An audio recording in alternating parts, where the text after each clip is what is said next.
Hello everyone and welcome back to Let's Play Morrowind. Last time when we left off, we had finished chatting with and exploring and otherwise getting to know most of the Urshilaku tribe of Ashlanders, who we are told are the only Ashlanders who still believe in the Nerevarine prophecies.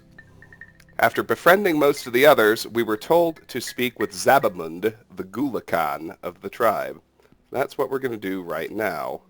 Although first, as always, I'm going to check out his yurt.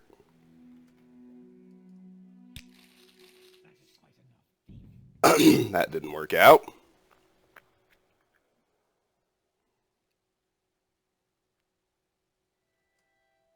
Try again. Seriously? Come on, team. Don't do me like that. I'm going to have that little bit of gold. There we go. Good. Onward.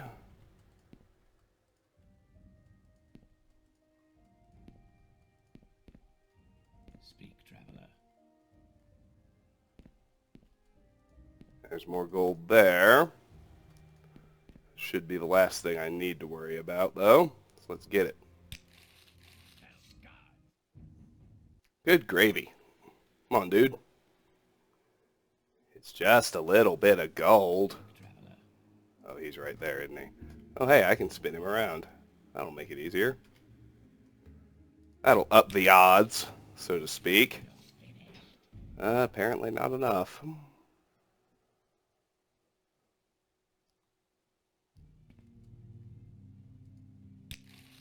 You're finished. Good grief. Come on. It's a little bit of loose gold. Just let me freaking have it already. Thank you. Traveler. Alright. Now we'll... Oh, come on. You will just do literally anything to fuck with me at this point, won't you, game? My god. Alright. Make it quick, Outlander. Now let's chat with Zabamund.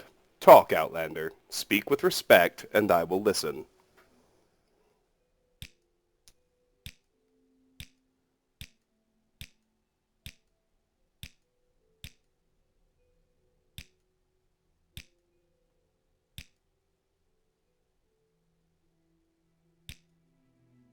Nerevarine prophecies.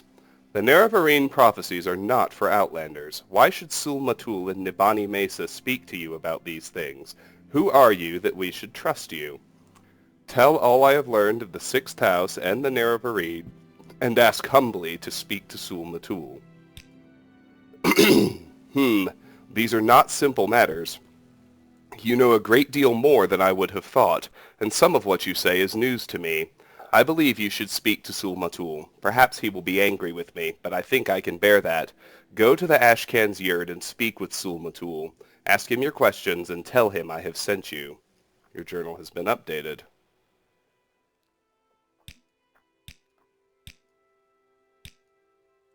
Talk.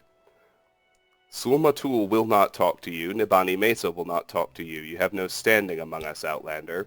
Thoughtful gift. It is our custom. Among strangers, we honor this custom with gold. Alright. And now we've got the journal update that we're okay to go speak with Sul-Matul. I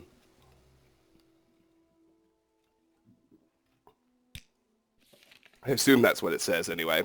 I have persuaded Zabamund that I must speak to Sul-Matul. Now I must go to the Ashkan's yurt and tell Sul-Matul that Zabamund has sent me. Alrighty. Now we can enter the Ashkan's yurt. There's Sul-Matul, looking fancy. Rocking some kind of constant effect enchantment. I think it's a shield.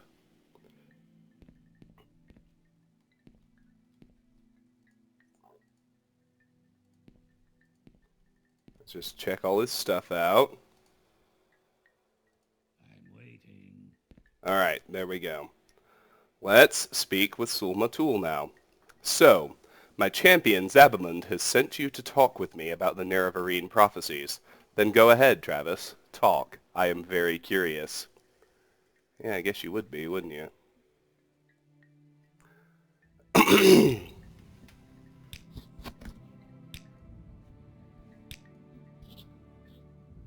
Disturbing dreams. Am I an old woman that you should tell me these things? No. Speak to a wise woman.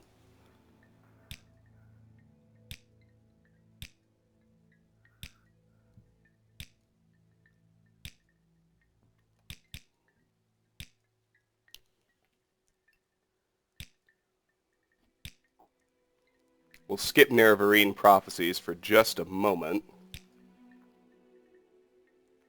The Urshilaku are the Ashlanders of the northern Ashlands and the West Gash. I am the chief of the Urshilaku, and Nibani Mesa is our wise woman, a deep and shrewd counselor and seer of the Nerevarine cult.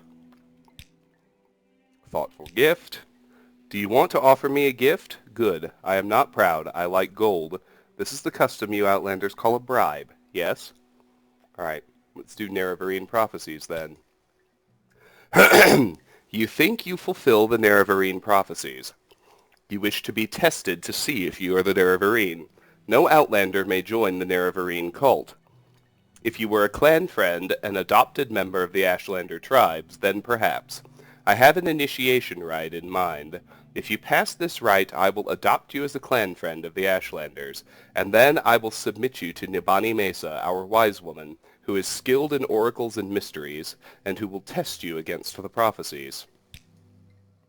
Initiation rite. To be adopted into the tribe, you must undergo a harrowing.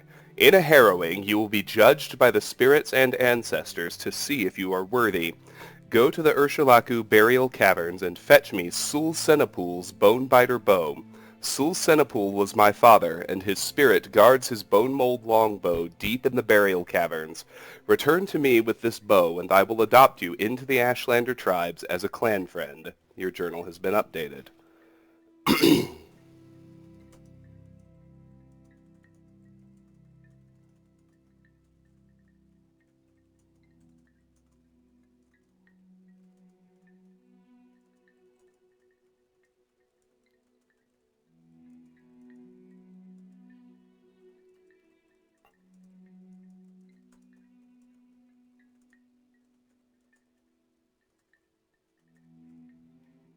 Alrighty. Just taking a couple notes. The Urshilaku burial caverns are, in case you're wondering, a shockingly big dungeon.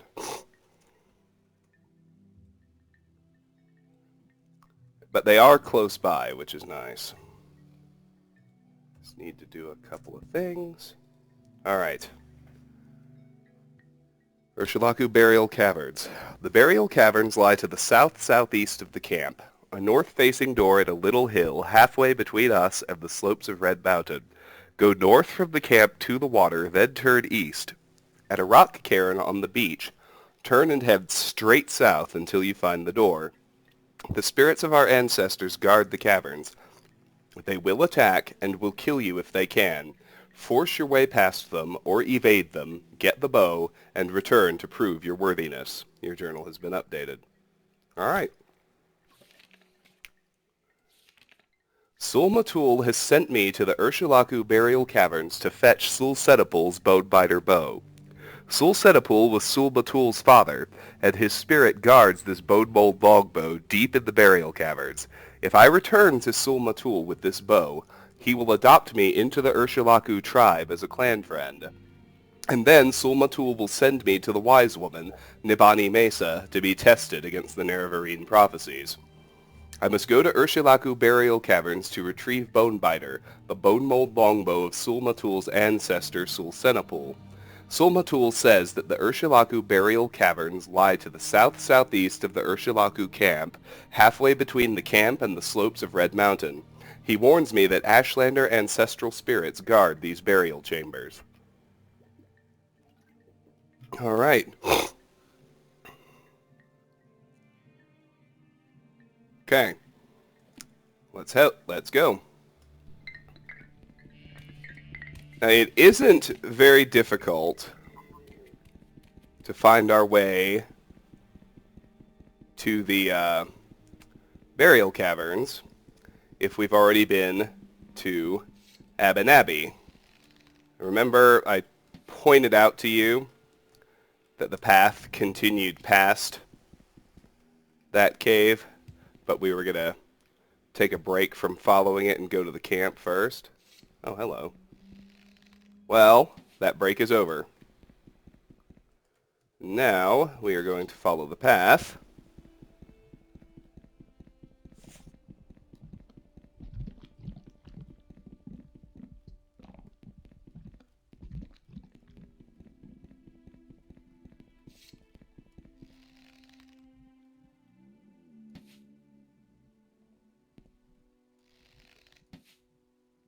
Oh, come on! Twice in a row. That's just bogus. Come on, fucker. There we go. Alright. So, let's proceed. Just tracking the cairn stones. And gunning down cliff racers.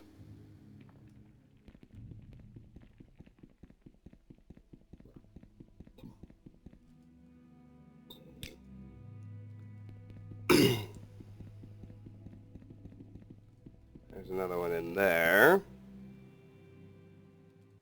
Well, he must be of the blighted persuasion. Where the fuck is he going? Is he running away?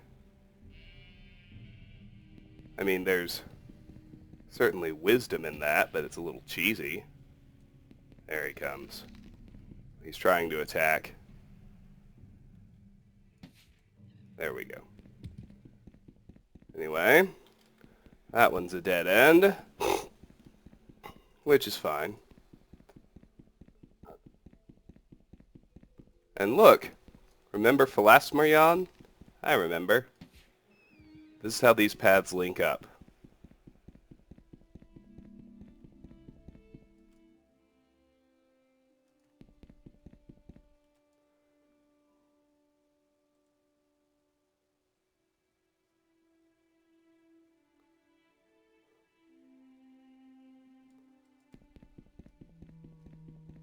I want to say the burial caverns are actually a little bit north.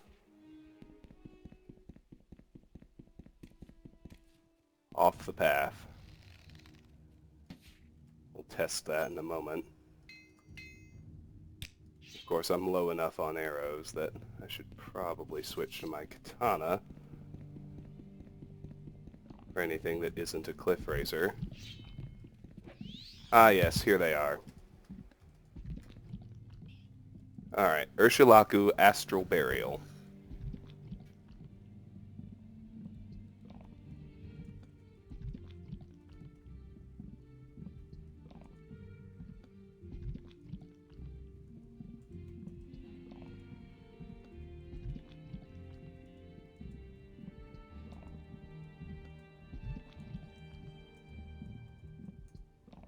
Alright, here we go.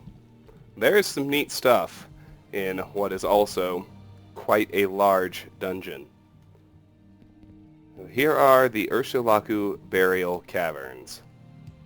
Note the mummies, which have both ash salts and bone meal. That one's got a chitin spear, as does that one.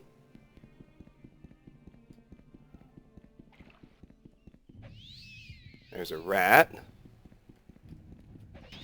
and a skeleton champion. If you look up, you'll notice a path, which there's not really a good way to walk up to, so we'll just have to cast Levitate.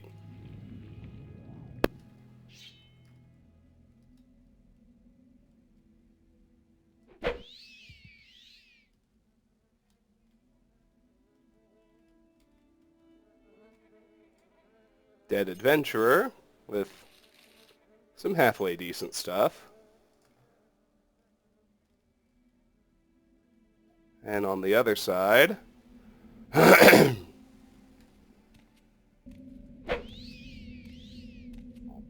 besides extra rats, another skeleton.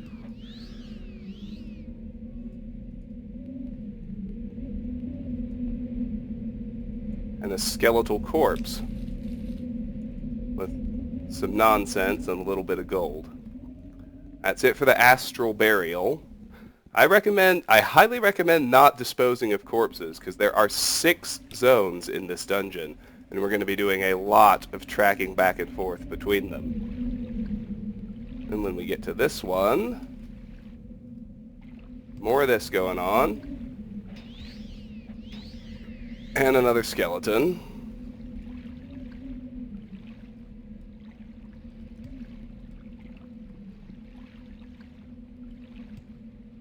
Let's check the water too. I don't believe there is anything, but I don't know for sure. It's actually been a pretty long time since I last visited the Urshilaku burial caverns, even though I've done it dozens of times over the years. Oh gosh, would you? Seriously? Are you for real right now? There we go. Alright, so we go from astral burial into karma burial. And I haven't been keeping good notes, so give me a second.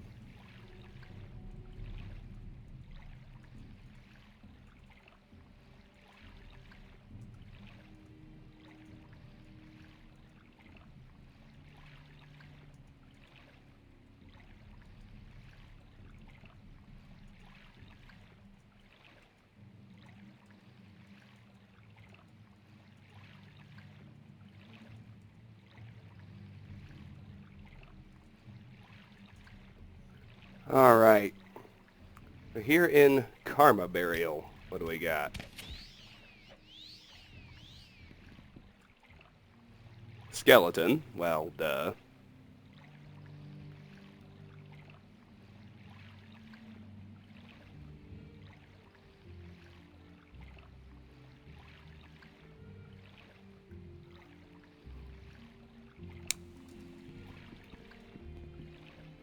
If we head down this hall, what are we going to find?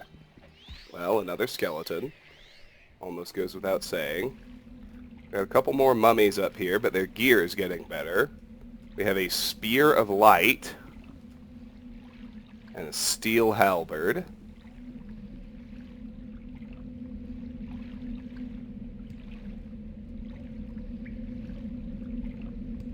And we have a bunch of stepping stones.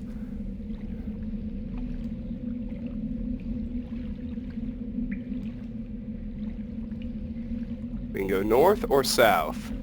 Well, first, I say we fully explore the room we're in. Let's make sure we got this on lockdown.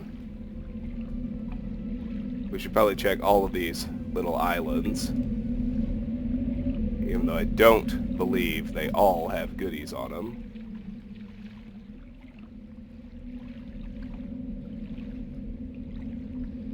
Oh, come on now. Shouldn't take that long to land. There's another dead adventurer.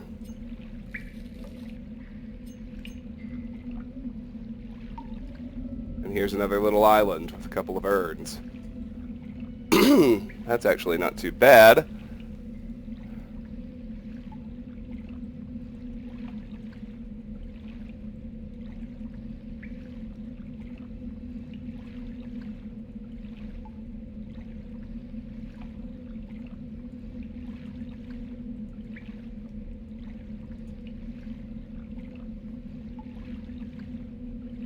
Right.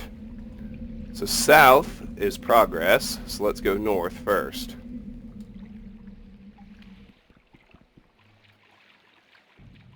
Skeletons. Always. And we got mummies with various weapons. This one's got an iron spark cleaver.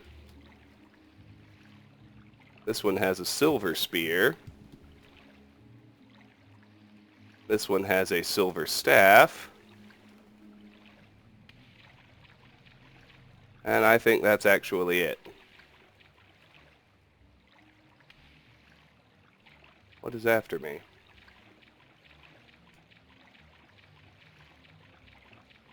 Another skeleton? Where the hell was he hiding?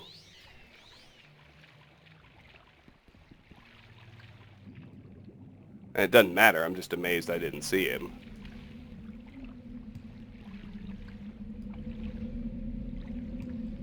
Alright, now we'll proceed to the south. And to the next area, Laterus Burial.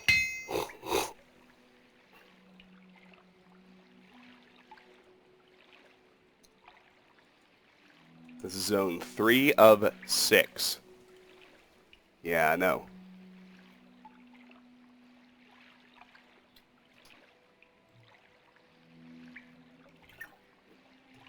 There's a lot of good stuff in this one. This is where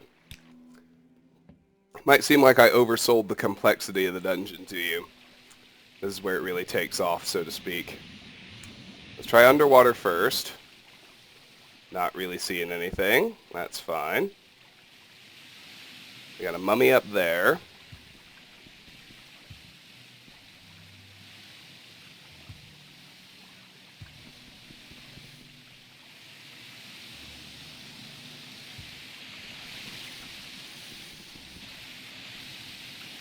We got one over there. He's holding a skill book. And we're going to have to levitate. That just is what it is, I'm afraid. So we got a mummy here with a copy. Why the hell am I falling? No, why the hell am I falling?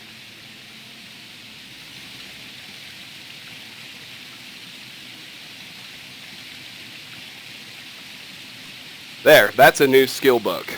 The Four Suitors of Benita by Joel Yolives.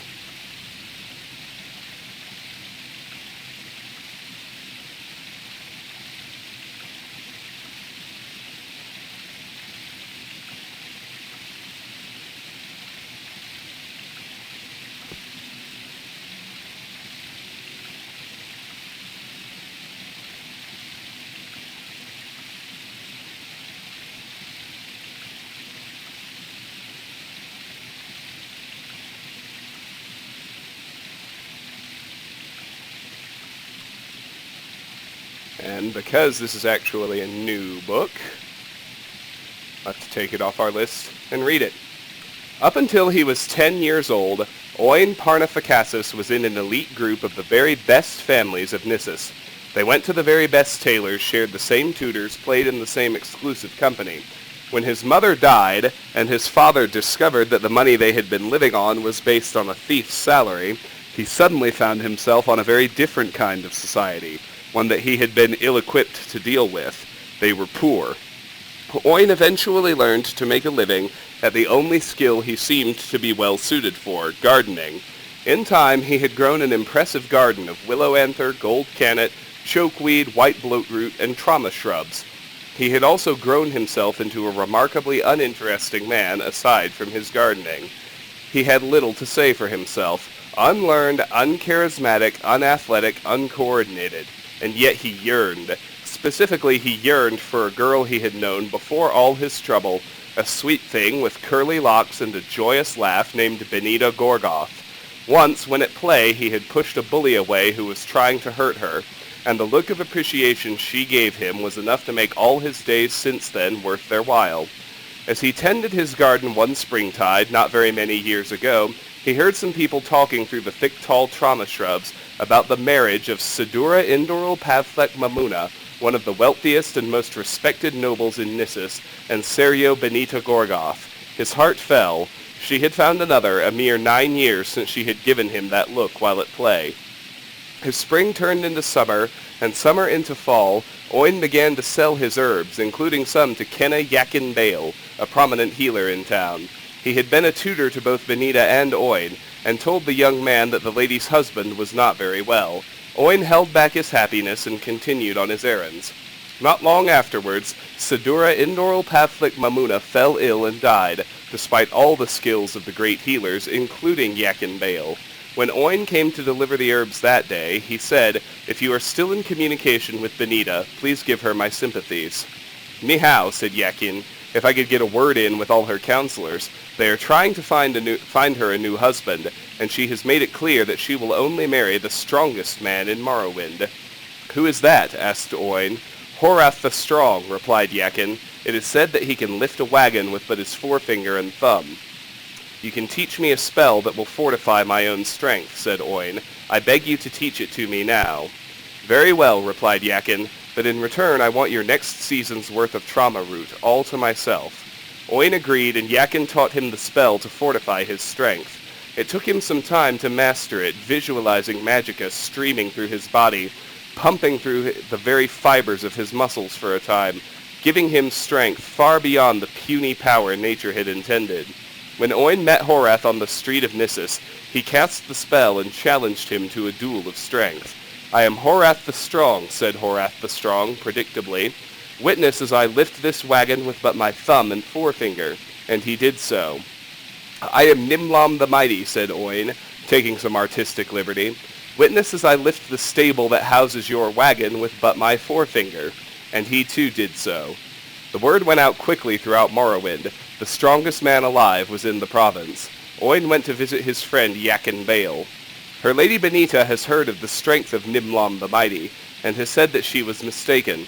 She was not looking for a man of strength to marry, but a man of intelligence, a great scholar, the greatest in all Morrowind." "Who is that?" asked Oin.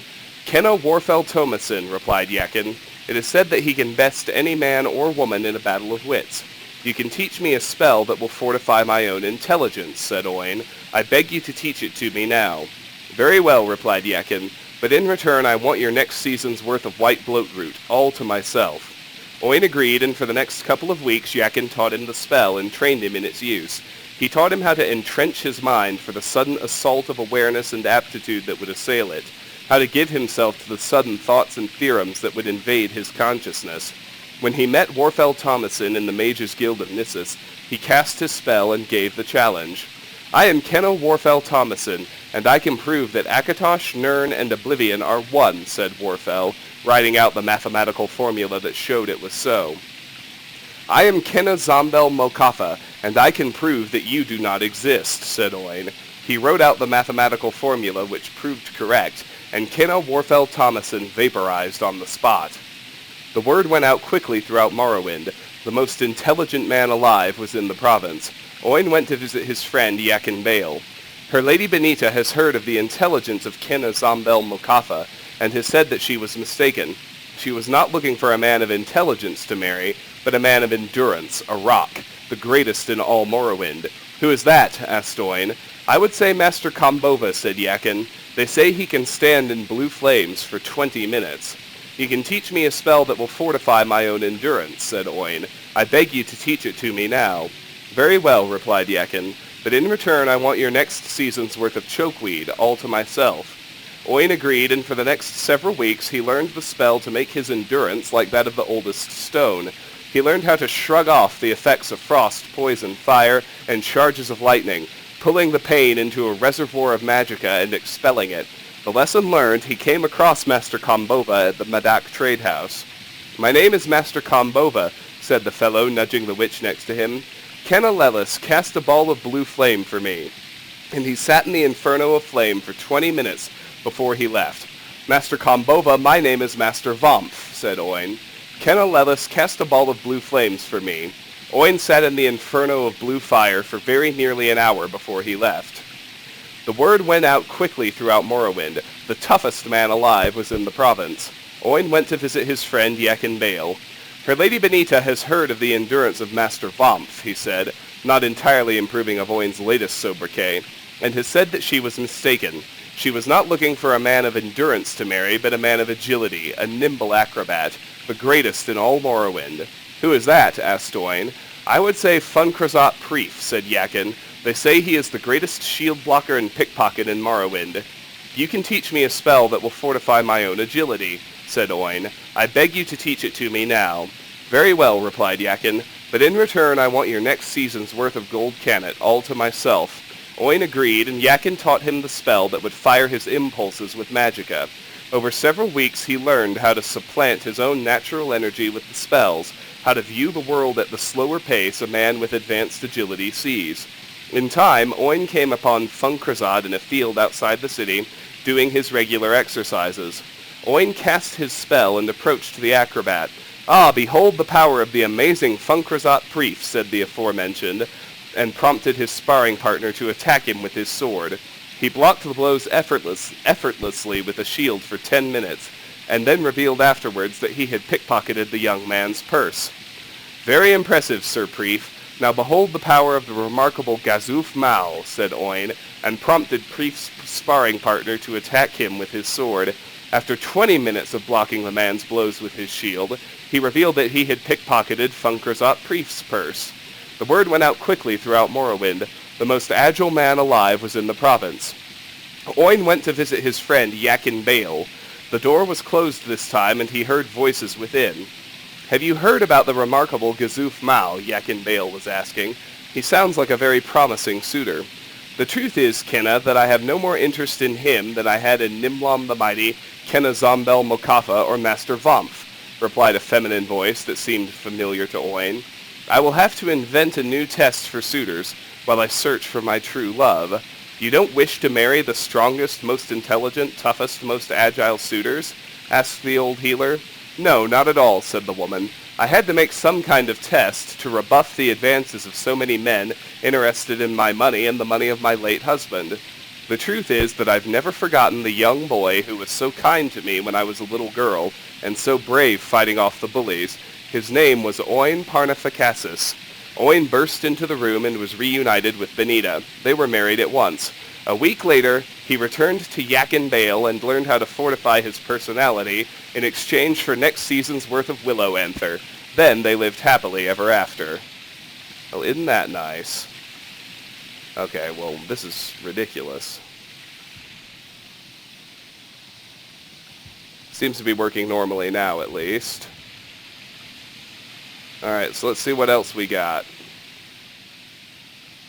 I know I saw one down here. They can be hard to spot, too. That's the issue. Ah, there he is. What's this one got? A demon helm. That's cool, but it's not unique. If we head up, up some more. This is important. This glass claymore is unique. Mage Bane. Cast when used, resist magicka.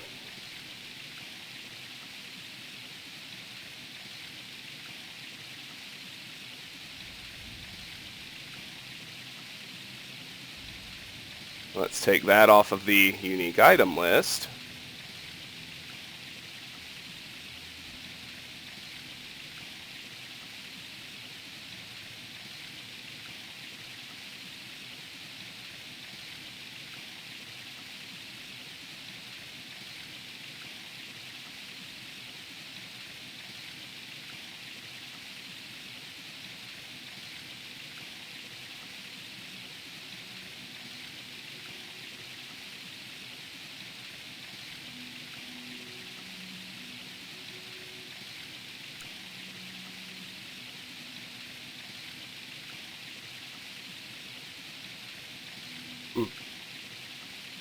Alrighty.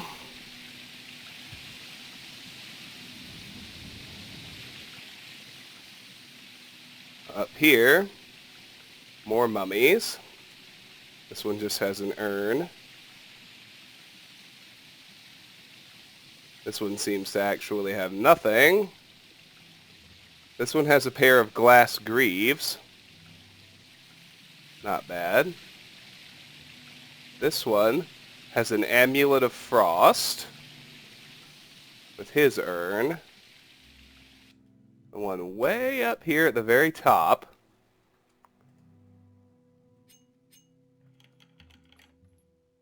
has some serious goodies. First of all, a wizard's staff, which I won't bother with, and a book called Silence, another skill book, an illusion skill book.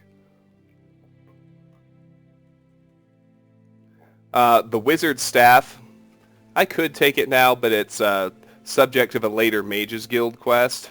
It's actually not a unique item. There are 5 copies. 3 are carried. This is the 4th. And the 5th is in the dungeon we actually get sent to. I want to acquire it as part of the quest, so we'll leave it be for now.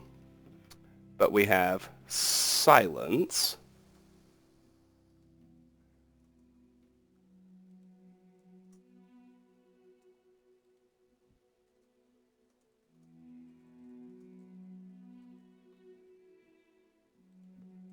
An illusion skill book. We will read it and take it off the list.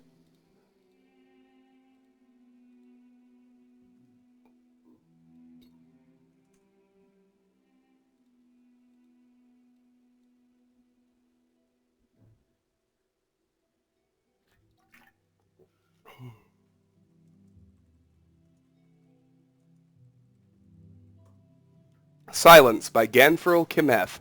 I've heard of you, said the old vagabond, very impressed. Aren't you the adventurer who slew all those ash vampires in Ghostgate a couple of months back? That I am, said Oristian Silverthorn with a weary smile for his admirer. He knew that his name was not yet legendary, and it was best to be polite. And you are? My name would have no meaning to you, but I'm Error de Rothil, he said, raising a glass of grief. I hail from the region of Ghostgate, which is how I heard your name. Are you on an adventure as we speak? Yes, said Silverthorn with a grim expression. I'm challenged to rid the Grayslands of a rogue battle mage by the name of Egro Amaro. I've heard of him as well, said Durathil. He is said to be very powerful and implacable foe.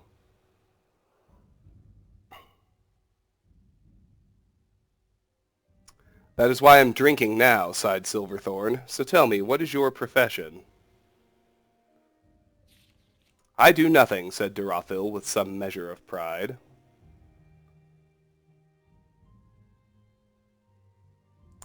But in my youth I used to teach the skills of illusion at the University of Gwylim. Perhaps you can help me then, said Silverthorn, suddenly excited.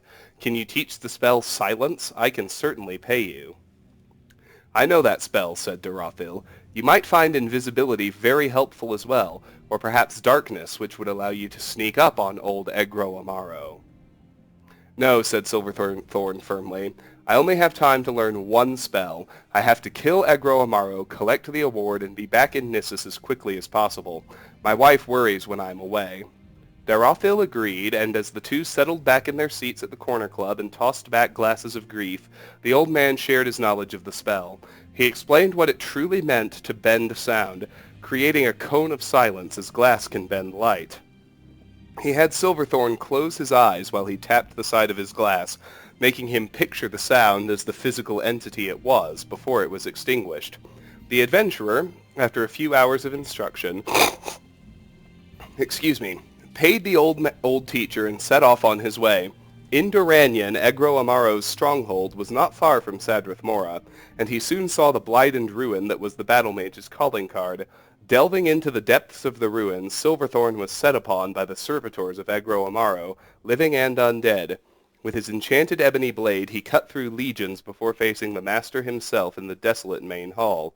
Egro Amaro bowed to his adversary sardonically, and then prepared to unleash a fireball to incinerate him. Before he had uttered the first word of the spell, he suddenly found that all the creaking and sighing of the ruins around him had been stilled. He opened his voice to speak, but there was no sound. Silverthorn took his time, strolling across the length of the hall, before dispatching the battle mage with one stroke of his blade. The adventurer rushed back to the tribunal temple where he had received his quest, accepted the gold and the thanks, and was back in his house in Nissus but a few days later. His wife Leah was beside herself with worry. All I could do night after night is toss and turn. I kept imagining you burned to ashes by that battle mage, and where would that leave me? Do we have enough gold that I could support myself if you, Saint Seren Let It Not Be So, were killed during one of these jaunts? I don't think so. Why couldn't you get a nice position at the Fighters Guild right here in town? I hear they're looking for a trainer for the Imperial Guard. I know, you want a life of adventure and danger and freedom, but if you'd only take one moment to think of me, stuck here all by myself, worrying about you.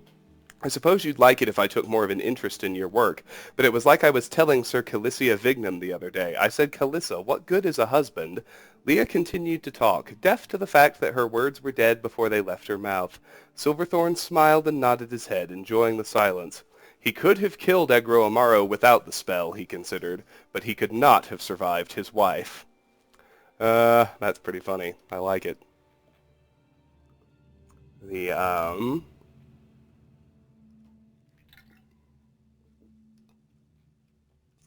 Okay. So let's head back to the bottom now.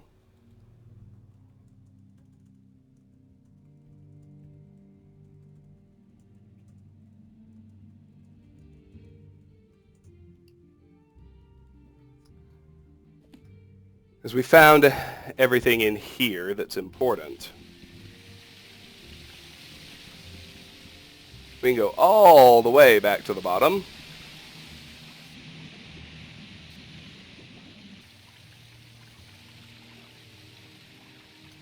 And we can start working our way up the stairs. Sort of. So, the first exit is to Fragile Burial.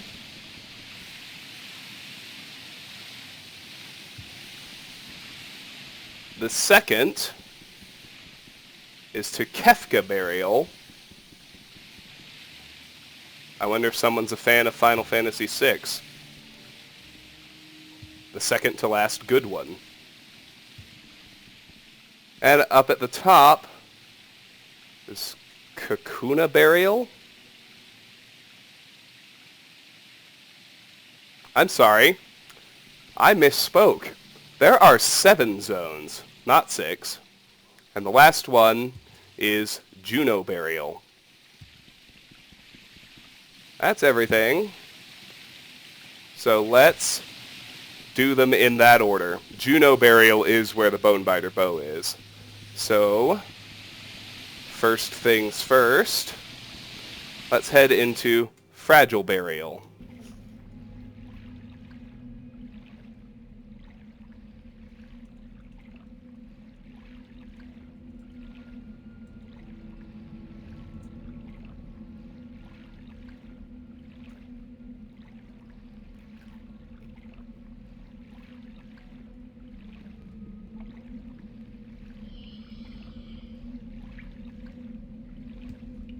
Check the mummies on the platform. And note that we can really go 3 ways. There's an underwater door. In here, there's some skooma. And in front of the mummy, there's a copy of the skill book, Fey Falcon 1, which we've already read.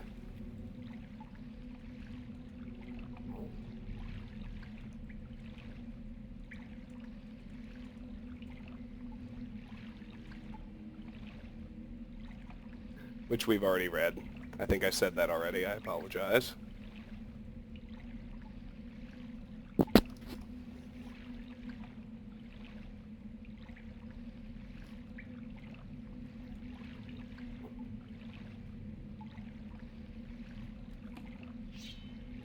Behind him is a trapped, locked chest.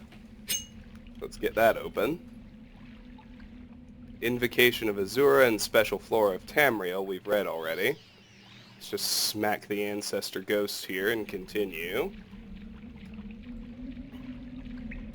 The other easily visible room is actually a full-size tunnel. We got a skeleton and an Ancestor Ghost. And another skeleton. With everyone dead, we find another dead adventurer with some decent thief tools. He's got the mummy has a Firebite war axe,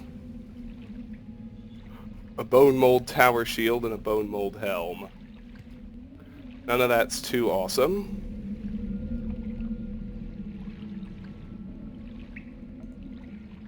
We will check out the underwater door.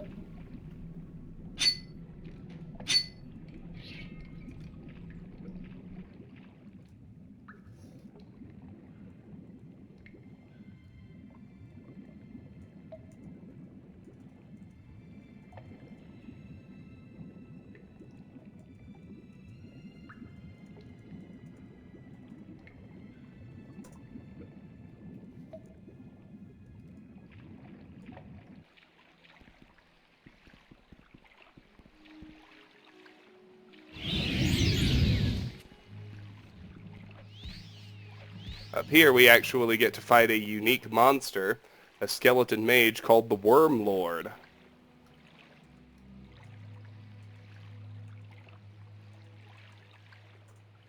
Let's see if there's anything good in here. My guess is there ought to be, but I admittedly don't know for sure. We have an ebony closed helm in front of this mummy. This one has Mystery of Talara Part 4, which is the one we haven't read. So we'll read it and take it off the list.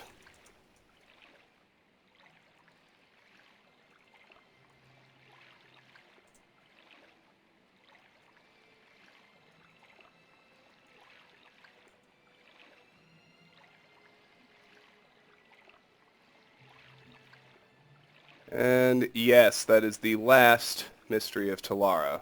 That series will be done after we read this one. The Mystery of Princess Talara Part 4 by Mira Lykith. Gaina never saw the Emperor's agent Lady Brisciana again, but she kept her promise. Prosecus, a Nightblade in the service of the Empire, arrived at Lord Strail's house in disguise. She was an apt pupil, and within days he had taught what she needed to know. It is a simple charm, not the sort of spell that could turn a raging Daedroth into a love-struck puppy, said Prosecus. If you do or say anything that would normally anger or offend your target, the power will weaken. It will alter temporarily his perception of you, as spells of the School of Illusion do, but his feelings of respect and admiration for you must be supported by means of a charm of a less magical nature. I understand, smiled Gaina, thanking her tutor for the 2 spells of illusion he had taught her. The time had come to use her newfound skill. The Prostitutes' Guild House of Camlorn was a great palace in an affluent northern quarter of the city.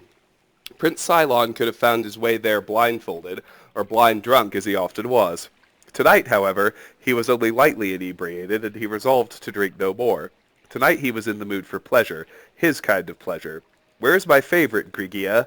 he demanded of the guild mistress upon entering. "She is still healing from your appointment with her last week," she smiled serenely. "Most of the other women are in with clients as well, but I saved a special treat for you. A new girl, one you will certainly enjoy." The prince was guided into a sumptuously decorated suite of velvet and silk. As he entered, Gaina stepped from behind a screen and cast her spell quickly, with her mind open to belief as Prosecus had instructed. It was hard to tell if it worked at first. The prince looked at her with a cruel smile, and then, like sun breaking through clouds, the cruelty left. She could tell he was hers. He asked her her name. "I am between names right now," she teased. "I've never made love to a real prince before. I've never even been inside a palace. Is yours very big?" "It's not mine yet," he shrugged, "but someday I'll be king." "It would be wonderful to live in such a place," Gaina cooed. 1,000 years of history. Everything must be so old and beautiful. The paintings and books and statues and tapestries. Does your family hold on to all their old treasures?" "Yes, hoarded away with a lot of boring old junk in the archive rooms and the vaults. Please, may I see you naked now?" "First a little conversation, though you may feel free to disrobe whenever you like," said Gaina. "I had heard there was an archive room, but it's quite hidden away." "There's a false wall behind the family crypt," said the prince, gripping her wrist and pulling her towards him for a kiss. Something in his eyes had changed. "Your Highness, you're hurting my arm," Gaina cried. "Enough talk, you bewitching whore," he snarled. Holding back a sharp jab of fear, Gaina let her mind cool and perceptions whirl. As his angry mouth touched her lips, she cast the second spell she had learned from her illusionist mentor. The prince felt his flesh turn to stone. He remained frozen, watching Gaina pull together her clothing and leave the room. The paralysis would only last for a few more minutes, but it was all the time she needed. The guild mistress had already left with all her girls, just as Gaina and Lord Strail had told her to. They would tell her when it was safe to return. She had not even accepted any gold for her part in the trap. She said it was enough that her girls would not be tortured anymore by that most perverse and cruel prince. What a terrible boy, thought Gaina as she raised the hood on her cloak and raced through the streets toward Lord Strail's house. It is good that he will never be king. The following morning, the king and queen of Camlorn held their daily audience with various nobles and diplomats, a sparse gathering. The throne room was terribly empty. It was a terribly dull way to begin the day. In between petitions, they yawned regally. "What has happened to all the interesting people?" the queen murmured. "Where's our precious boy?" "I've heard he was raging through the north quarter in search of some harlot who robbed him," the king chuckled fondly. "What a fine lad. And what of the royal battle mage?" I've sent him to take care of a delicate matter." The king knit his brow. "But that was nearly a week ago, and I haven't heard one word from him. It's somewhat troubling." "Indeed it is. Lord Errol should not be gone so long." The queen frowned. "What if a royal rogue sorcerer came and threatened us? Husband, don't laugh at me. That is why all the royal houses of High Rock keep their mage retainers close to their side, to protect their court from evil enchantments, like the one that our poor emperor suffered so recently." "At the hand of his own battle mage," chuckled the king. "Lord Errol would never betray you like that, and you well know it. He has been in your employ since you were Duke of Aloyne. To even make that comparison between he and Jagar Tharn, really." The queen waved her hands dismissively. "It is that sort of lack of trust that is ruining kingdoms all over Tamriel. Now Lord Strail tells me—" "There's another man that's gone missing," mused the king. "Oh, there's another man that's gone missing," mused the king. "The ambassador?" The queen shook her head. "No, he's here. He was desirous to visit the crypts and pay homage to your noble ancestors, so I directed him there. I can't think what's keeping him so long. He must be more pious than I thought." She was surprised to see the king rise up, alarmed. "Why didn't you tell me?" Before she had a chance to reply, the subject of their conversation was coming through the open door to the throne room, and on his arm was a beautiful fair-haired woman in a stately gown of scarlet and gold, worthy of the highest nobility. The queen followed her startled husband's gaze and was likewise amazed. "I had heard he was taken with one of the harlots from the flower festival, not a lady," she whispered. "Why, she looks remarkably like your daughter, the Lady Gilia." "That she does," the king gasped. "Or her cousin, the Princess Talara." The nobles in the room also whispered amongst themselves. Though few had been at court 20 years ago when the princess had disappeared, presumed murdered like the rest of the royal family, there were still a few elder statesmen who remembered. It was not only on throne that the word Talara passed through the air like an enchantment. "Lord Strail, will you introduce us to your lady?" the queen asked with a polite smile. "In a moment, your highness, but I'm afraid I must first discuss pressing matters," Lord Strail replied with a bow. "Might I request a private audience?" The king looked at the imperial ambassador, trying to read into the man's expression. With a wave of his hand, he dismissed the assembled and had the doors shut behind them. No one remained in the audience room but the king, the queen, the ambassador, a dozen royal guards, and the mysterious woman. The ambassador pulled from his pocket a sheaf of old yellowed parchment. "Your Highness, when you ascended the throne after your brother and his family were murdered, anything that seemed important, deeds and wills, were of course kept with the clerks and ministers. His entire incidental, unimportant personal correspondence was sent to archive, which is standard protocol. This letter was among them." "What is this all about, sir?" the king boomed. "What does it say?" "Nothing about you, your majesty. In truth, at the time of your majesty's ascension, no one reading it could have understood its significance. It was a letter to the emperor, the late king your brother was penning at the time of his assassination, concerning a thief who had once been a mage priest at the temple of Sethiete here in Camlorn. His name was Jagar Tharn." "Jagar Tharn?" the queen laughed nervously. "Why, we were just talking about him. Tharn had stolen many books of powerful and forgotten spells and lore about such artifacts as the Staff of Chaos, where it was hidden and how it could be used. News travels slowly to westernmost High Rock, and by the time the king your brother had heard that the emperor's new battle mage was a man named Jagar Tharn, many years had passed. The king had been writing a letter to warn the emperor of the treachery of his imperial battle mage, but it was never completed." Lord Strail held up the letter. "It is dated on the day of his assassination in the year 385, 4 years before Jagar Tharn betrayed his master and began the 10 years of tyranny of the imperial simulacrum." "This is all very interesting," the king barked, "but what has it to do with me? The late king's assassination is now a matter of imperial concern, and I have a confession from your royal battle mage, Lord Errol." The king's face lost all color. "You miserable worm, no man may threaten me. Neither you nor that whore nor that letter will ever see the light of day again. Guards!" The royal guards unsheathed their blades and pressed forward. As they did so, there was a sudden shimmering of light, and the room was filled with imperial Nightblades, led by Prosecus. They had been there for hours, lurking invisibly in the shadows. "In the name of his imperial majesty, Uriel Septim VII, I arrest you," said Strail. The doors were opened, and the king and queen were led out, heads bowed. Gyna told Prosecus where he would most likely find their son, Prince Cylon. The courtiers and nobles who had been in the audience chamber stared at the strange, solemn procession of their king and queen to their own royal prison. No one said a word. When at last a voice was heard, it startled all. The Lady Gilia had arrived at court. What is happening? Who dares to usurp the authority of the king and queen? Lord Strail turned to Prosecus. We would speak with the Lady Gilia alone. You know what needs to be done. Prosecus nodded and had the doors to the throne room closed once again. The courtiers pressed against the woods, straining to hear everything. Though they could not say it, they wanted an explanation almost as much as her ladyship did. Alright, now we also have what looks to be a glass tower shield. So that's a pretty good little room, loot-wise. But that's it for the fragile burial. So we will head out and go to the next zone.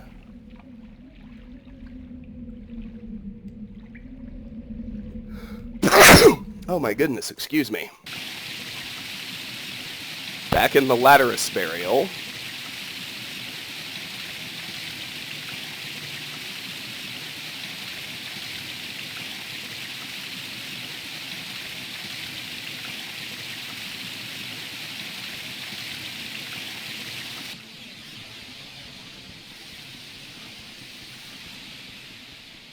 The next one is Kefka burial.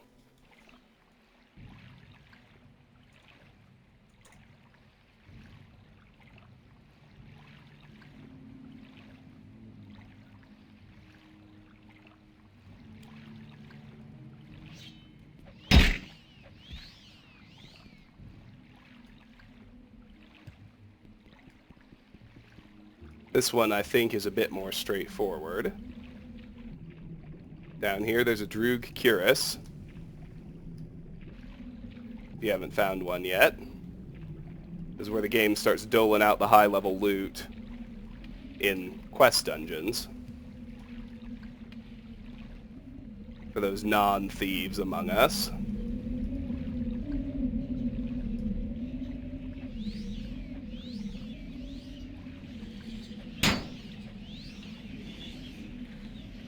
If we just keep going, we find another dead adventurer. The usual array of stuff. Mummy, nothing. Mummy with his booze, very nice. Buried with what he loved, I'm sure. Yet another skeleton. Nordic Claymore. Now, one thing I don't think I've found yet, near one of the there they are. There are a couple of Daedric darts here. It's the most interesting thing in here.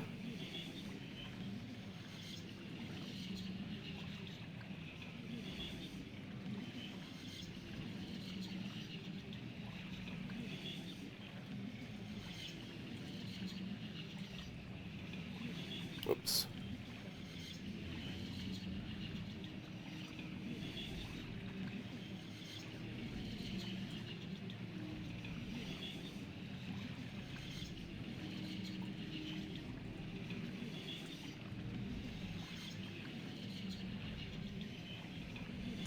Now the next one, and I'll repair again because we've cleared a zone, is called the Kakuna Burial. Based on the fact that we already met Pikachu, I'm relatively sure that this one also has to do with the at least one Pokemon fan that must have been working at Bethesda when they designed this game. But I digress. Let's just make our way up there and into the Kakuna Burial. We head down here.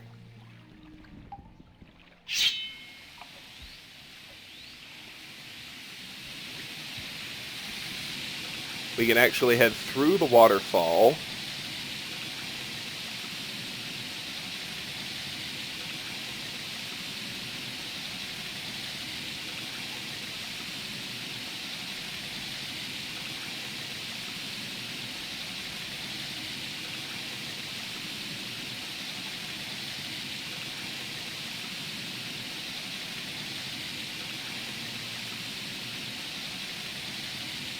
So we'll try that one first.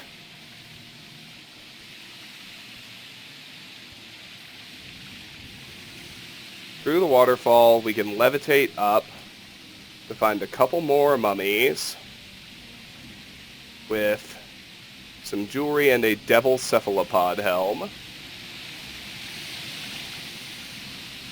That's the most interesting bit of loot in here. Let's finish killing skeletons.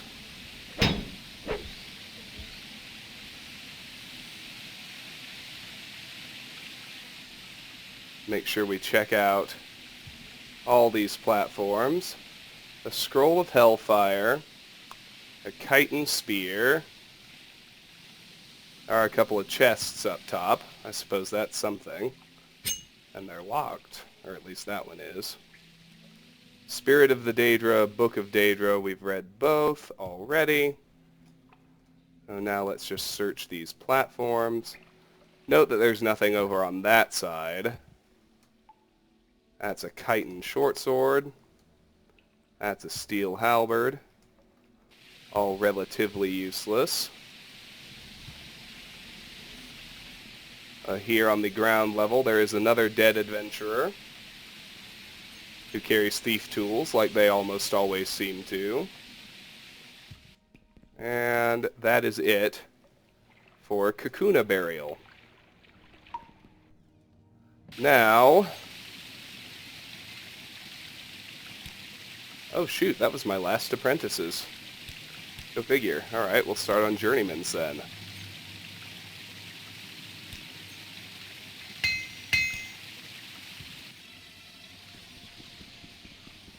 Now we'll go to what is the final zone, the Juno Burial.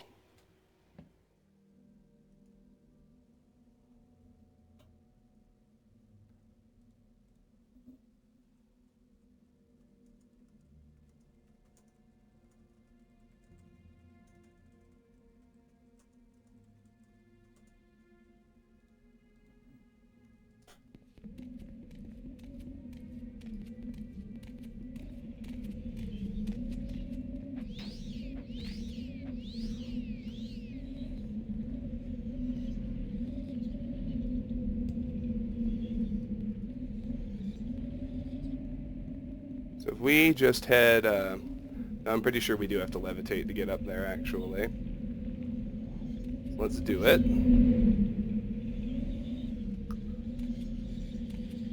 Maybe we didn't. Well, now I'm almost certain we didn't, and I feel silly for doing it. Oh well. We have another skeleton here. Deal with him.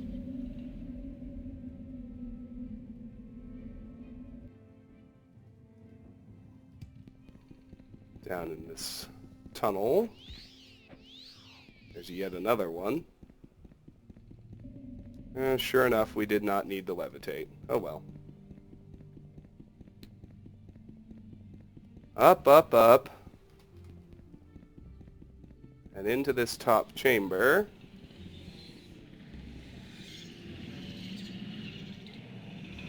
There's another armorer's hammer. That's worthwhile. Take that. There's an apprentice's probe. We'll take that. And then we start getting into some actual architecture. Looks like we're in or under a Dunmer stronghold. There's the Wraith of Sul-Senapool.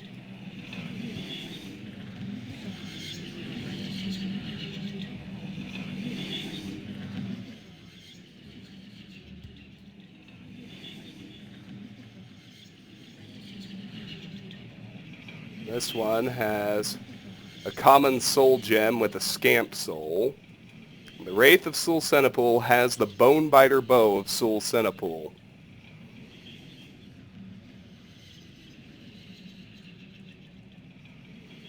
Which I'll make note of.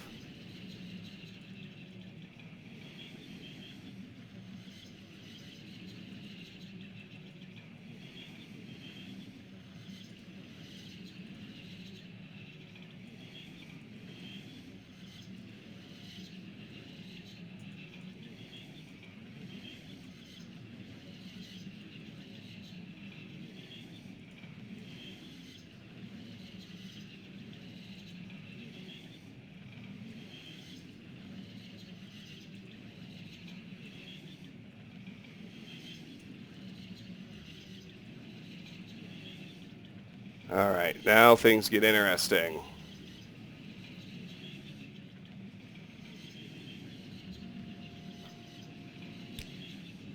With that, we should more or less be all done.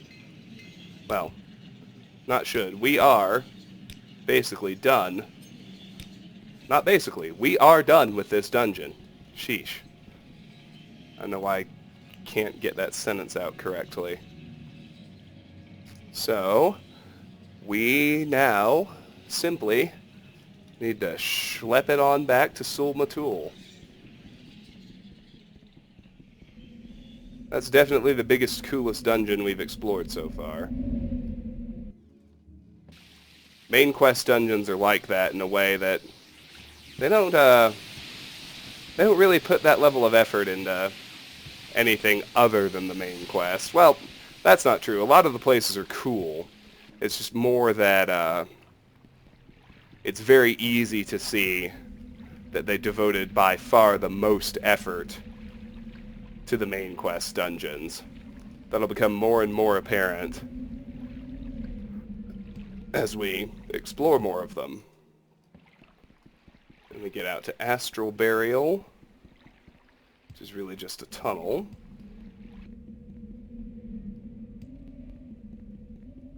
And finally back out to the Ashlands, where we can simplify a bit by cutting more or less straight northwest.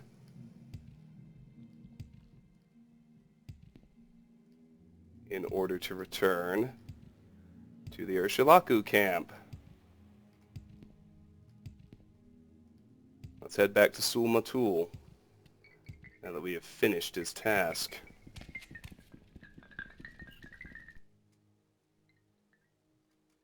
So, Outlander, have you completed the initiation rite? From 48 to 94. This is my father's Bonebiter bow. You have completed the initiation rite. I name you Travis, clan friend of the Ashlanders. Keep my father's bow and bear it with honor. You are a friend of our tribe and may rest in any Urshilaku bed, but do not harm other tribe members or take their things. And now I will fulfill my other promise. Go to the wise woman's yurt, and Nibani Mesa shall examine you and test you against the Nerevarine prophecies. Your journal has been updated. I completed the initiation rite by bringing Sul Senopal's Bonebiter bow to Sul-Matul. He has named me a clan friend of the Ashlanders. He has also given me permission to go to the wise woman's yurt and speak with Nibani Mesa, who will examine me and test me against the Nerevarine prophecies.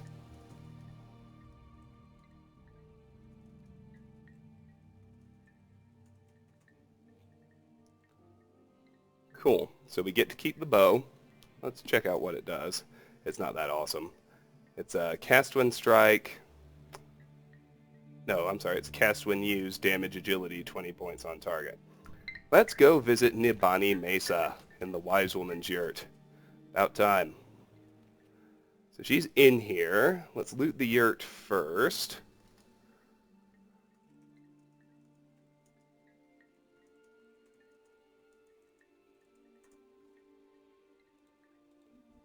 Remember, we do have one other purpose for being here.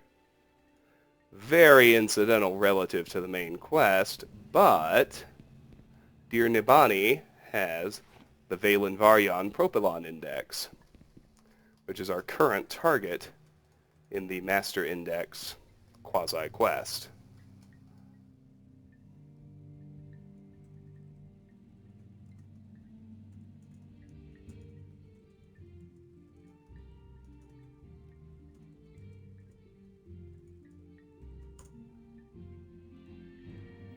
Alright.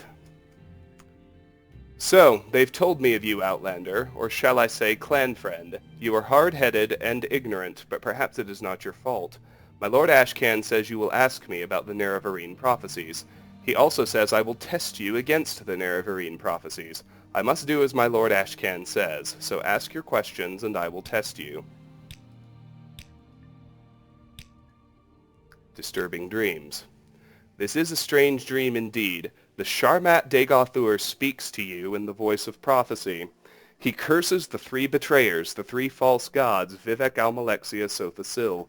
He calls you to drive the Outlanders from Morrowind. This is a very strong dream, very cunning, a dream to stir hearts.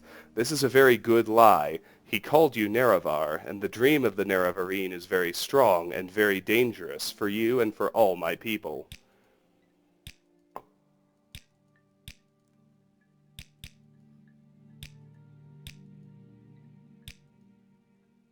We'll ask her about Nerevarine prophecies later.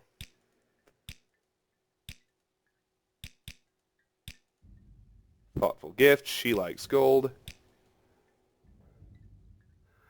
The Urshilaku are the Ashlanders of the northern Ashlands and the West Gash. I am the wise woman of the Urshilaku, and Ashkan Sul-Matul is our chief, a brave and respected war leader and warrior protector of the Nerevarine cult. Oh, come on! That fucking clipping glitch kills me. Let's try Propylon Index. I know nothing about this thing. A hunter found a curious stone in a ruin and gave it to me. It is not important, that's why I'm willing to sell it. Alright, Nerevarine prophecies. There are many Nerevarine prophecies and they suggest many things. Aspect and uncertain parents, the moon and star, sleepers, 7 curses, the curse's bane, the prophecy of the stranger, the prophecy of the 7 visions, the lost prophecies. Ask me of these things, if you are patient, if you would be wise, or if you are impatient to know, just ask, do I pass the test of the Nerevarine prophecies? Go ahead, Outlander, I am the wise woman. Ask your questions and I will answer. Aspect and uncertain parents. If what you say is true, you are indeed born on a certain day of uncertain parents. This is part of the prophecy, but many have the same birthday, and many are not sure of their parents. It is interesting, but it does not make you the Nerevarine. Lost prophecies. There are Nerevarine prophecies that have been lost, the 7 curses, and others. Some are forgotten, some hidden, some deliberately lost. The wise women are the memory of the Velothi people, but it is a faulty memory, and we are mortal, and our knowledge dies with us. But we hear that the dissident priests of the temple study our Nerevarine prophecies and record them in books. Such written words never die. You must go to them and ask for these books, and bring what you find to me. Your journal's been updated. We'll skip past the test for now. 7 curses. It is another Ashlander prophecy of the Nerevarine. It is called the 7 Curses of the Sharmat, but I do not know it, and I know no one who does. It may be lost. Such things happen. A wise woman dies or forgets, or a clan is wiped out. Perhaps someone knows, but is keeping it secret. Perhaps it is in one of those many books of your settled peoples. I have heard that the dissident priests of the temple may have such books. Sleepers.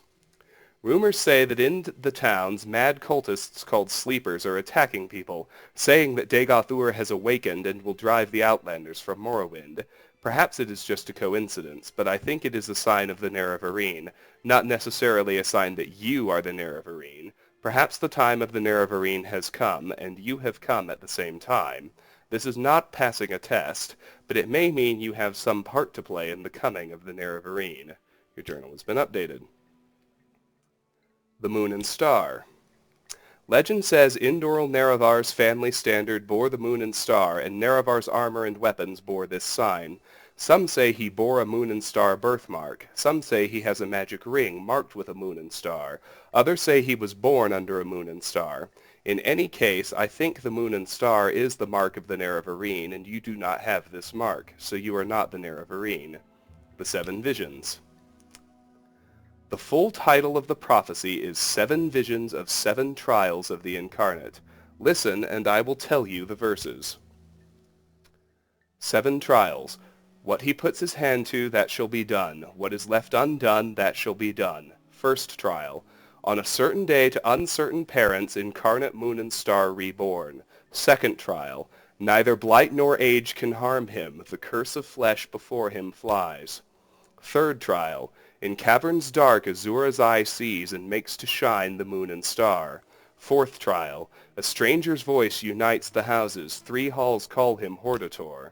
Fifth trial. A stranger's hand unites the Velothi. 4 tribes call him Nerevarine. Sixth trial. He honors blood of the tribe unmourned. He eats their sin and is reborn. Seventh trial. His mercy frees the cursed false gods, binds the broken, redeems the mad. One destiny. He speaks the law for Veloth's people. He speaks for their land and names them great. What does this prophecy mean? It tells us who the Nerevarine will be and the trials he must undergo before he fulfills his destiny. Some parts I understand, some parts I do not. I will answer your questions as best I can, but I cannot pretend to understand it all. Your journal has been updated. Now we come back up to the top. Fifth trial. The Ashlanders are sometimes called the Velothi for the prophet Veloth who guided us to this land many, many centuries ago. And the four tribes are the four tribes of Vardenfell, the Urshilaku, the Ahamusa, the Zainab, and the Arabanimson. It would truly be a miracle to unite these four tribes who have so long raided and warred with one another. But the Nerevarine must be one who performs miracles. Ahamusa. The Ahamusa of the Grazelands are mild and peace-loving. The wise woman of the Ahamusa, Sinamu Murpal, is also their Ashcan. Arabanimson. The Arabanimson of Molagmar love themselves and their weapons above all else. Their Ashcan, Ulathpal, is cruel and ambitious, and his Gulakans are just like him. Their wise woman, Manarai, is cautious and reasonable. Seek her counsel. Don't waste your speech on the Warcans. First trial. This refers to your birth sign, to your birth on a certain day to uncertain parents, just like in the stranger prophecy. Birth sign. In Tamriel, persons born under certain constellations are said to be fortunate in their aspects. Such persons are often blessed or cursed with remarkable abilities or weaknesses as a result of the magical conjunctions of celestial influences. Fourth trial. A Hortator is a war leader chosen when Dunmer great houses must put aside their normal feuds to unite against a common enemy. This has not happened since the Empire invaded our land.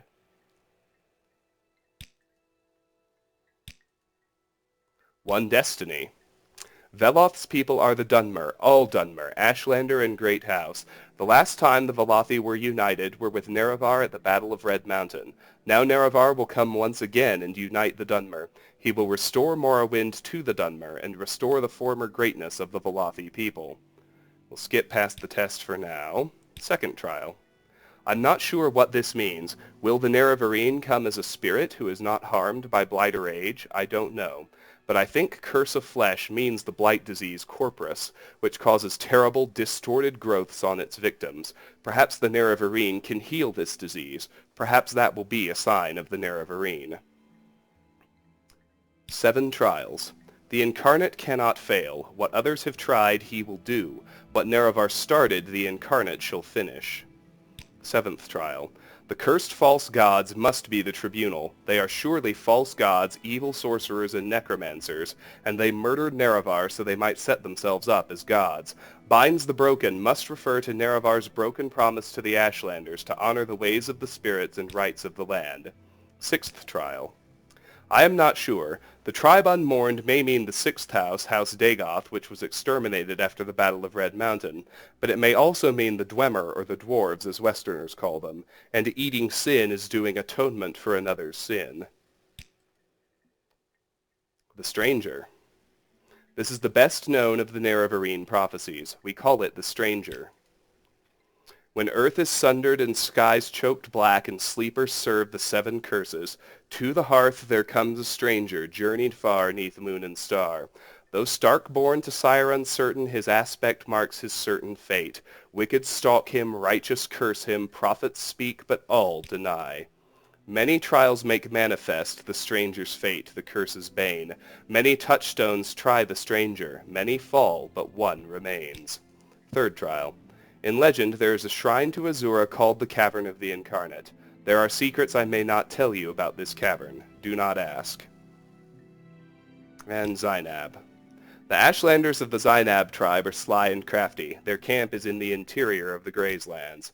And that finally leaves us to ask, pass the test. You are not the Nerevarine. You are one who may become the Nerevarine. It is a puzzle and a hard one, but you have found some of the pieces, and you may find more.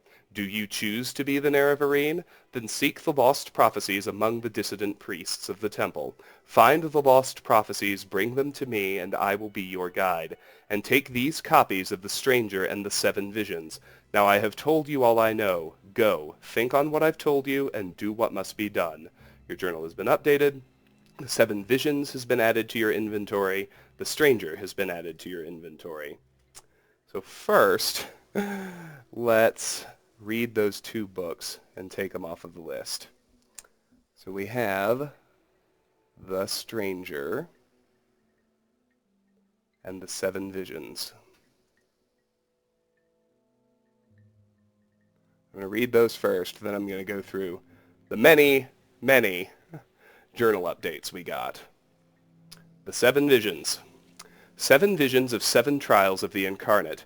These are the words of the prophecy called 7 visions of 7 trials of the Incarnate. I wrote them down as she spoke them to me.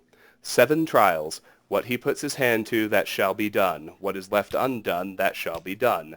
First trial. On a certain day to uncertain parents, incarnate moon and star reborn. Second trial. Neither blight nor age can harm him. The curse of flesh before him flies.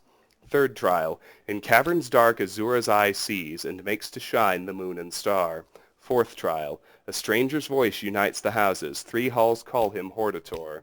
Fifth trial. A stranger's hand unites the Velothi. 4 tribes call him Nerevarine. Sixth trial. He honors blood of the tribe unmourned. He eats their sin and is reborn. Seventh trial. His mercy frees the cursed false gods, binds the broken, redeems the mad. One destiny. He speaks the law for Veloth's people. He speaks for their land and names them great. And the stranger. These are the words of the prophecy called the stranger. I wrote them down as she spoke them to me. When earth is sundered and skies choked black and sleepers serve the 7 curses, to the hearth there comes a stranger, journeyed far neath moon and star. Though stark born to sire uncertain, his aspect marks his certain fate. Wicked stalk him, righteous curse him, prophets speak, but all deny. Many trials make manifest the stranger's fate, the curse's bane. Many touchstones try the stranger, many fall, but one remains. And while I'm in here, just look at our new faction. Ashlanders, clan friend. Next rank, hearth friend, agility 40, endurance 30. Favorite skills, marksman, light armor, mysticism, alteration, spear, medium armor. Need 1 skill at 30, and need 2 skills at 20. And now let's go through our Buko journal updates. Nibani Mesa agrees that my aspect, my birth sign, and my uncertain parentage fit with the Nerevarine prophecies, but that is not sufficient proof that I am the incarnate. The wise women know that some Nerevarine prophecies have been lost, but the dissonant priests of the temple study the Ashlander Nerevarine prophecies and record them in books. Perhaps the lost prophecies can be found there. Nibani Mesa has asked me to go to the dissident priests, get them to show me the books, and to tell her what I find there. This sounds like something to mention to Caius. Maybe he'll know how to contact the dissident priests. Nibani Mesa believes there is some connection between the recent attacks by mad cultists called Sleepers and the Nerevarine prophecies. Nibani Mesa believes that the Nerevarine should bear the mark of the moon and star, the mark of Indoral Nerevar's family standard. Nibani Mesa recited a version of the Nerevarine prophecies she called 7 visions of 7 trials of the incarnate. Nibani Mesa recited the version of the Nerevarine prophecies she knows as the stranger.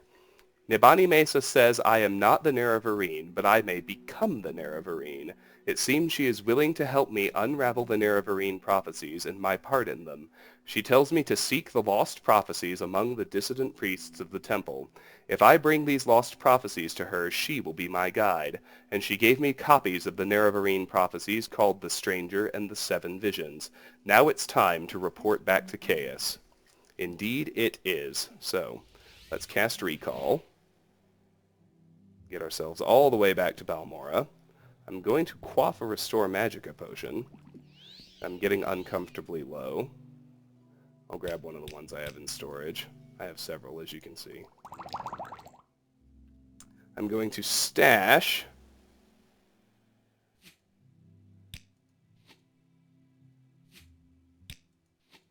all but 100 iron arrows, which I'll carry with me.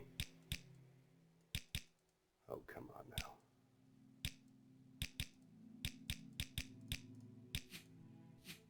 Going to stash the Bonebiter Bow, Mage Bane, the Nervion Ancestor Ring, Elidon's Ward, the Comberries, the Daedra Hearts, and the Void Salts.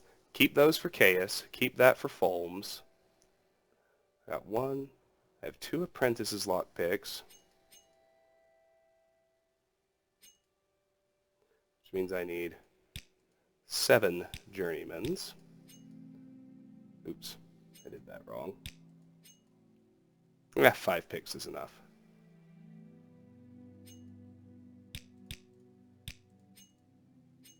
I can leave these probes here.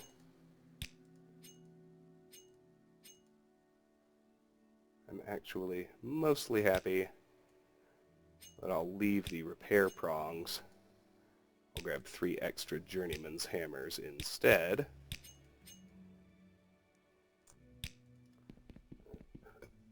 And with that,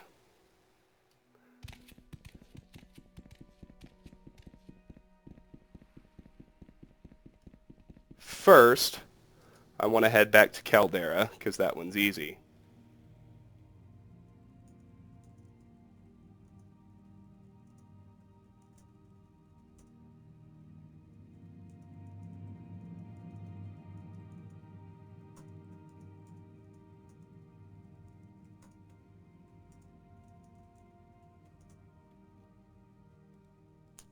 All right. First things first, let's rip down to Caldera.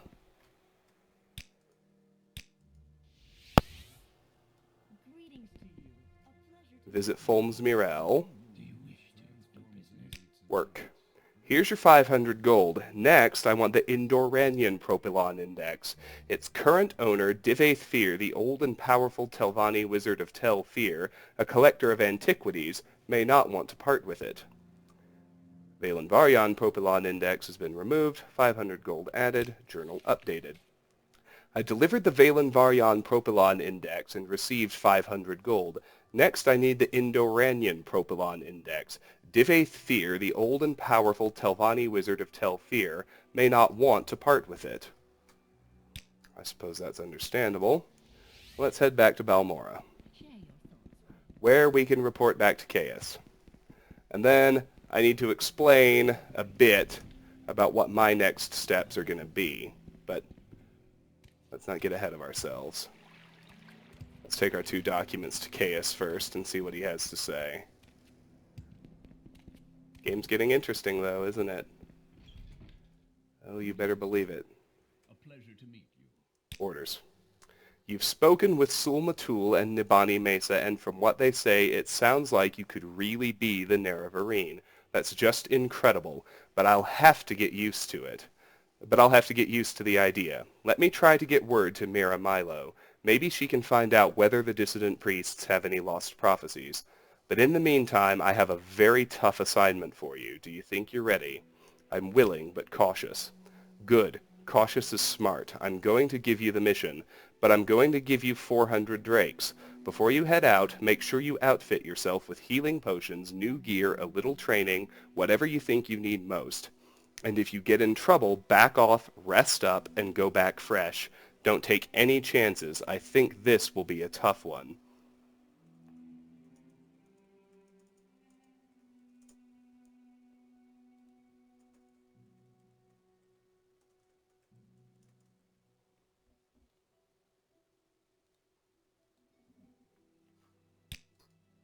Here's your mission. Fort Buckmoth sent a patrol to Narmak hunting smugglers with 6th House connections. They found a 6th House base, a 6th House shrine, and a 6th House priest named Dagoth Gares. Speak to Champion Reza Pulia at Fort Buckmoth. She'll tell you about the patrol and the 6th House base. Your orders. Find that 6th House base, kill Dagoth Gares, and bring me a full report on the 6th House base. Your journal has been updated. 400 gold has been added to your inventory. Alright, Fort Buckmoth. 6th House. We've got 6th House base. Champion Reza Pulia at Fort Buckmoth says a patrol found a 6th House base in a cave the locals call Ilunivi. However, the one trooper who escaped to report has died of corpus disease. Before he died, the trooper reported fighting with monsters and cultists, and something about a powerful 6th House priest called Dagoth Gares. But go talk to Reza Pulia at Fort Buckmoth. She'll have all the details. Your journal has been updated.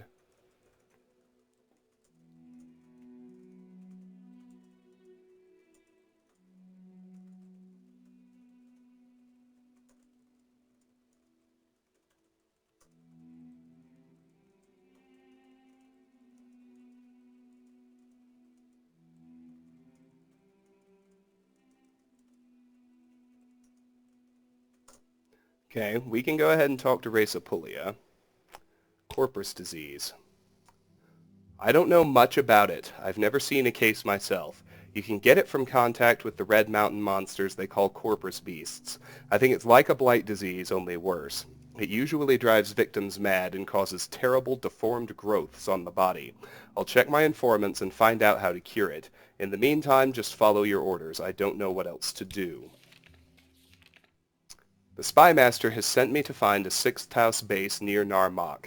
There I must kill a 6th House priest named Dagoth Gares and bring the Spy Master a full report on the 6th House base. But first I need to speak to Reza Pulia, the champion of Fort Buckmoth. She'll tell me about the patrol that found the base and how to find it.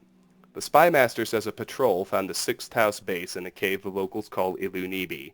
However, the one trooper who escaped to report died of corpus disease. Before he died, the trooper encountered monsters, cultists, and a powerful 6th House priest called Dagoth Gares. The Spy Master says to go talk to Reza Pulia, champion of Fort Buckmoth.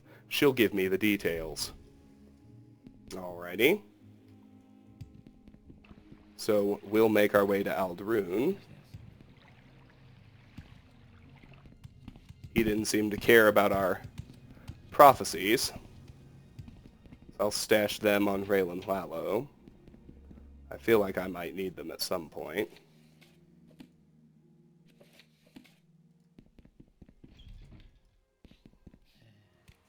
The thing to understand... Well, I'll wait till after we talk to Reza.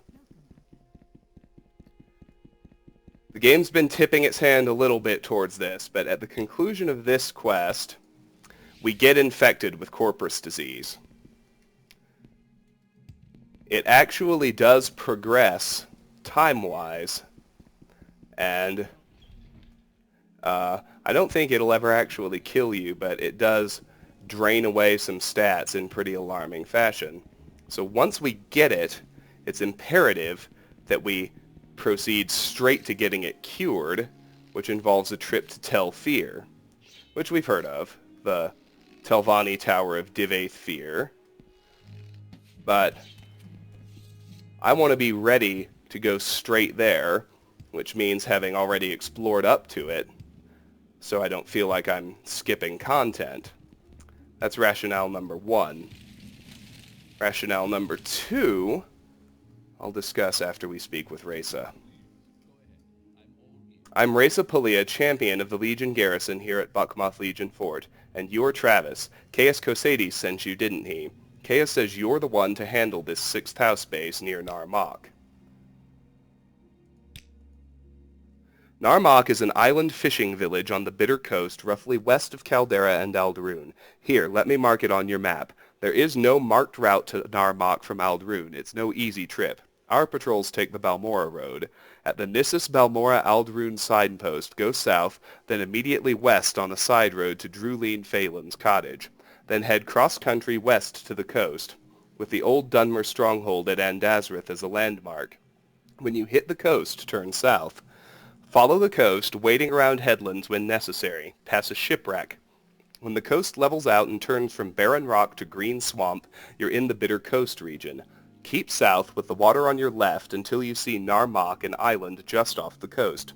There's a crude plank bridge through some rocks to the island itself.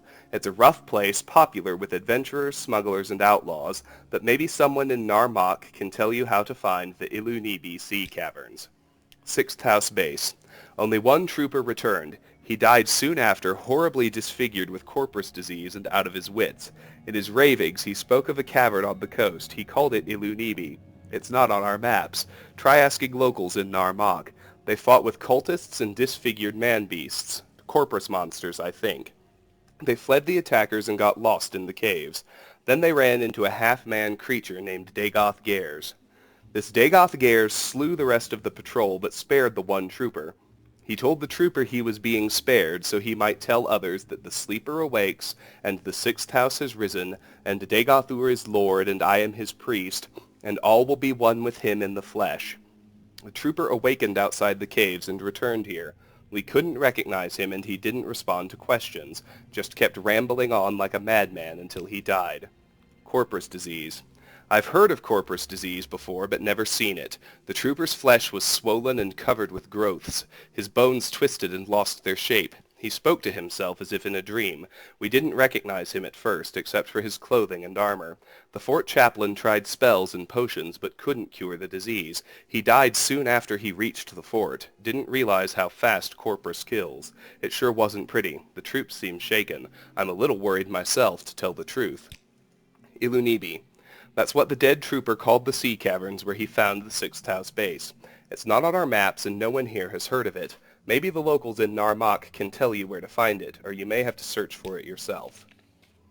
I spoke with Raceapulia. The trooper who escaped died, mad and disfigured with corpus. The cavern with the sixth house base, Ilunibi, is not on the maps. I'll ask in Narmak about Ilunibi. The patrol fought cultists, disfigured man-beasts, and a half-man creature named Dagoth Gers. Dagoth Gers killed all the patrol, but sent one survivor out with messages about awakened sleepers and Lord Dagoth Ur. And this quest is Sixth House Base. Alright, so when we get to the end of the caverns and kill Dagoth Gers, as I said, he infects us with corpus, and we need to seek a cure immediately, which involves sprinting straight to Tel Fear as fast as we can. The second thing that happens is once our corpus is cured, we become immune to all diseases for the rest of the game. Now that's pretty cool, but it has a side effect, now there are workarounds, that theoretically it prevents us from contracting vampirism. So I also want to make sure I get all the vampire quests done before I get my corpus cured and become immune to disease. So for those two reasons, we're going to be taking a pretty substantial break from the main quest. So what I'm doing now is my first priority is to finish exploring the region around the Urshilaku camp. I'm trying my new strategy of fast traveling to Cool and working my way to the camp from there. And honestly, it seems to be working pretty great. Much better than running all the way from Margon at any rate. So once I get back to the camp, there are just one quick thing to do. And then I'm going to end this video. And we'll explore more on the next installment.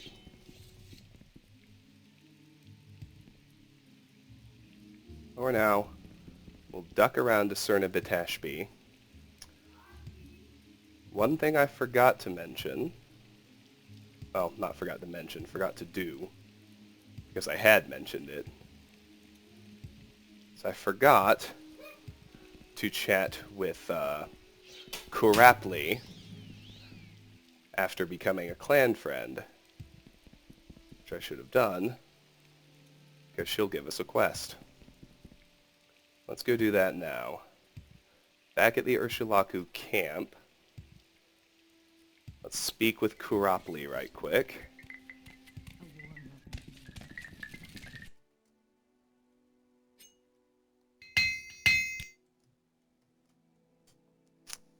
Now try discuss. Now that you are a clan friend, can I beg you to assist me with a matter of personal vengeance?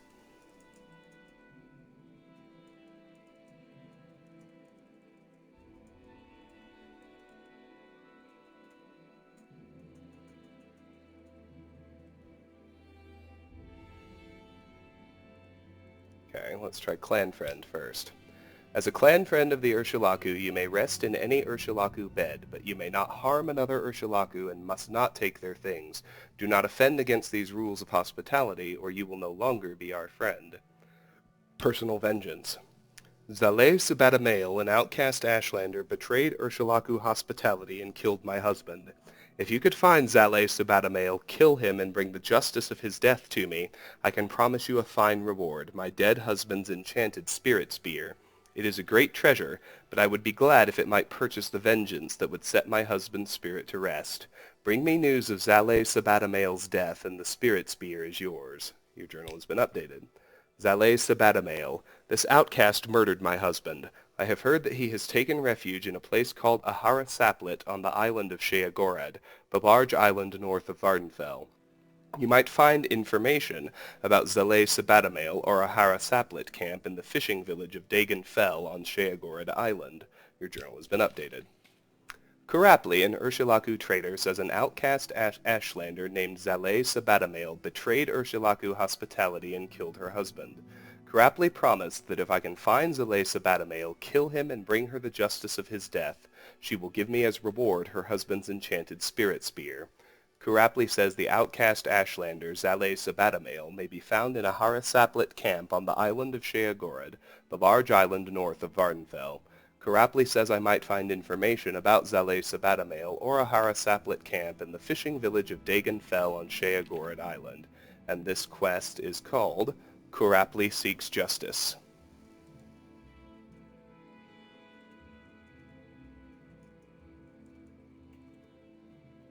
Alrighty. We're ready to do some more exploring, and that's exactly what we will get to on the next installment of Let's Play Morrowind. Until then, thank you so much for watching. If you enjoy my videos, please consider clicking an ad, liking, sharing, or subscribing, any or all of which will really help me out. Regardless, please know that I really do appreciate the time you spend watching, and hope you have a fantastic day. Bye-bye.